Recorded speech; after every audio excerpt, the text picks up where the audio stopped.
nextgenwalkthroughs.com brings you the Holiday 2009 Buyer's Guide. So now that the PlayStation 3 Slim and Xbox 360 Elite are both priced at $299, it makes it a real tough decision about which you should get. So this video is going to detail the main differences between the two systems. So first of all, let's go over what comes in the box.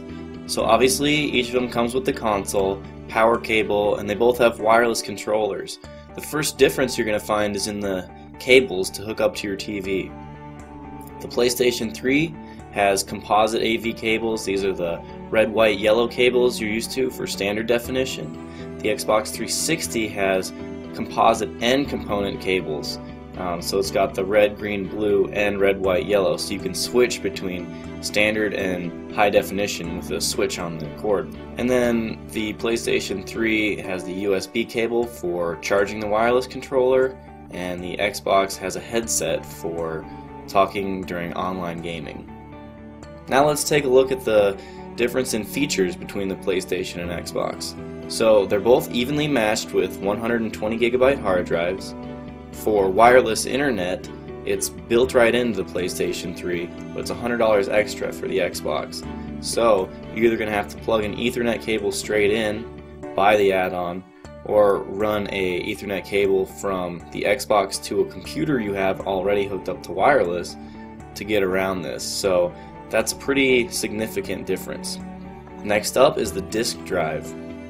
PlayStation's got that Blu-ray player, Xbox is just DVD. Both systems do support HDMI, however, neither of them come with the cable. Bluetooth, PlayStation supports this. This is mainly used for wireless headsets when you're talking online. You can use any Bluetooth headset with a PlayStation, and then the Xbox already has the headset, so that's not a big deal. Then we have backwards compatibility, which is playing old games on your new system. With the PlayStation 3, you can only do PlayStation 1 games, not PlayStation 2, and with the Xbox, there's some backwards compatibility with the original Xbox games. The next big difference is going to be your online play. It's free for the PlayStation 3 as long as you have the internet, and it's $50 a year for Xboxes. Now, while Xboxes is $50 a year more, it is a lot better. I've played both of them, and this is one price that I would say is worth paying for the online. It's just a lot easier to get hooked up with friends, and it's great. Now, a big factor in this generation of consoles is HD gaming and HD movies. So I'm going to look at the differences between the two. So the PlayStation's got the Blu-ray player, Xbox is DVD. You could buy the HD DVD upgrade, but HD DVDs have become obsolete. So just looking at Blu-rays, to find an average price, I went onto Amazon's top 10 Blu-rays. Didn't include the box sets because those were pricey, and it came out to $18.50 a disc, which is kind of expensive.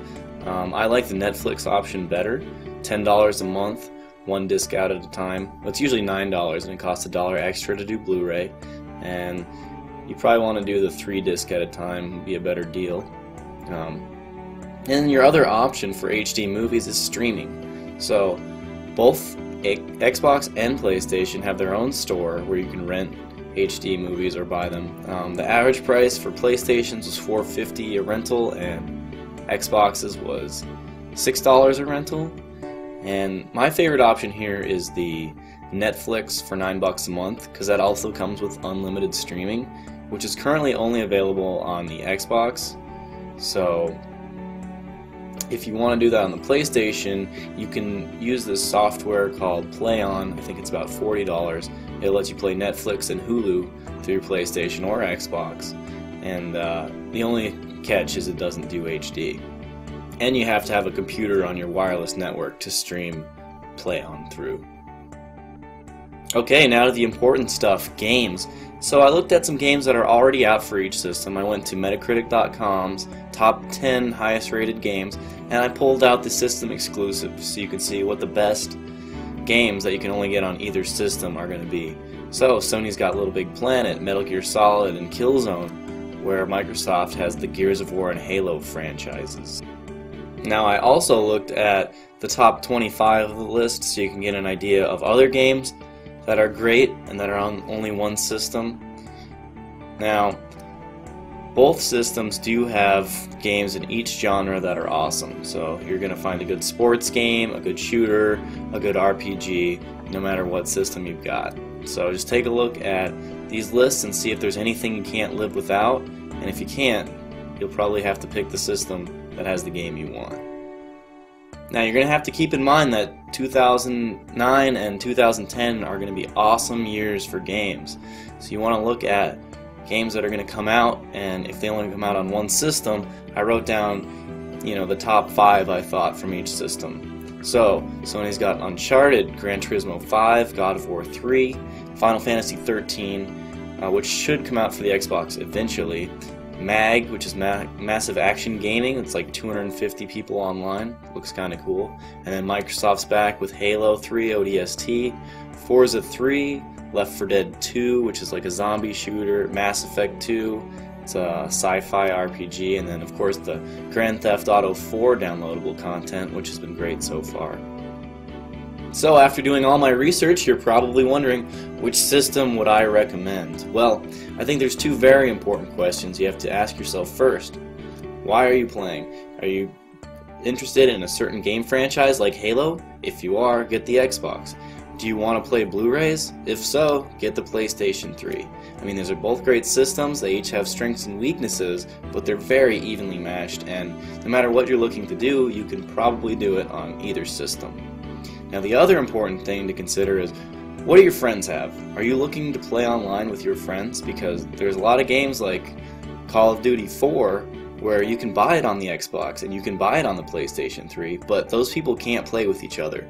So if all your friends have an Xbox, get an Xbox. If all your friends have a PS3, get a PS3. These are both great systems. There are tons of good games coming out in the next 6 months. So at $2.99, everyone's a winner. Just keep in mind, when you're stuck on a game, go to nextgenwalkthroughs.com. You'll get the best HD gaming walkthroughs on the internet for free.